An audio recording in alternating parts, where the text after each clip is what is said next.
Allocution de M. Fabien De Filippo, député de la 4e circonscription de la Moselle. Bien, merci beaucoup. Bonsoir mesdames et messieurs. Permettez-moi de vous remercier pour votre invitation et cette belle cérémonie et de me joindre à toutes les salutations parfaitement exhaustives qui ont été faites pour les représentants du corps des sapeurs-pompiers, les collègues élus, les jeunes sapeurs-pompiers, les vétérans, leurs familles et bien un grand plaisir ce soir et un grand honneur de retrouver la belle famille des sapeurs-pompiers ici réunis pour cette cérémonie de la Sainte-Barbe, surtout après les jours et les semaines qu'on a passés relativement tumultueux pour notre République, où chacun on arrive à se questionner sur le sens de ces événements pour nous parfois, et je le concède pour moi aussi, sur le sens de notre engagement, peut-être encore un peu plus depuis hier soir, et il faut trouver des repères dans ces situations parfois un peu nébuleuses, et je crois que pour notre République, eh bien, comme vous l'avez dit, capitaine, les sapeurs-pompiers en font indéniablement partie, et ça reste quelque chose de très important.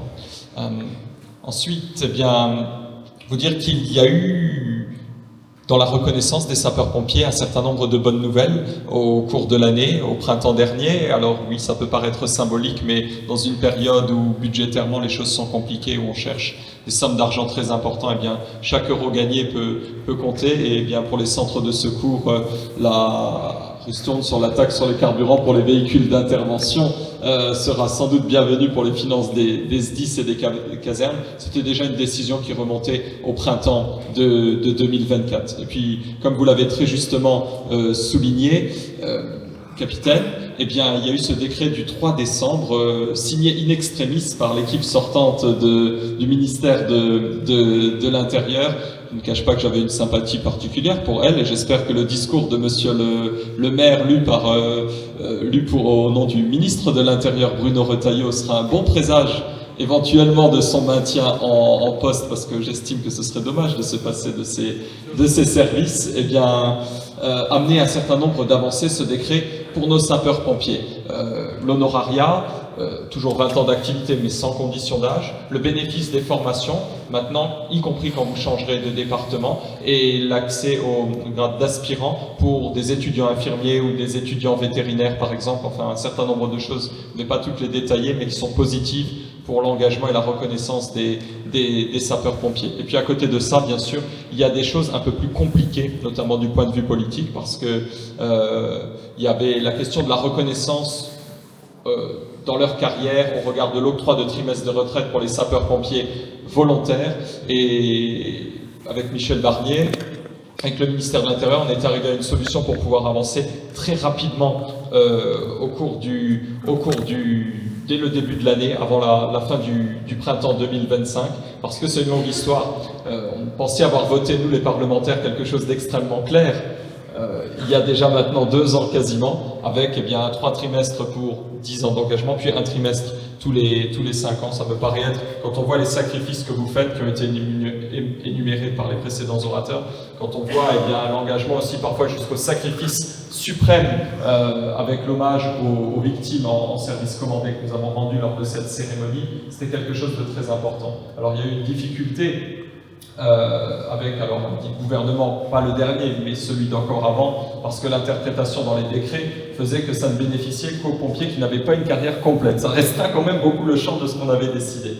Donc ensuite, on a réussi à avancer sur une version qui en étendait le bénéfice à l'ensemble des sapeurs-pompiers volontaires. Maintenant, il fallait régler les aspects financiers. Ça semblait être le cas. Malheureusement, il y a eu des contingences politiques qui, dans ce domaine comme dans beaucoup d'autres, malheureusement, eh bien, font planer maintenant un énorme doute sur un aboutissement rapide. On essaiera de faire le maximum. Malheureusement, je le regrette, certains ont fait passer les intérêts politiciens avant les intérêts de nos sapeurs-pompiers, avant les intérêts de notre modèle de secours civil de notre République. C'est relativement déplorable, mais nous essaierons de réparer ça dans les mois qui viennent. Et puis le deuxième sujet relativement difficile, c'est celui de la directive européenne sur le temps de travail.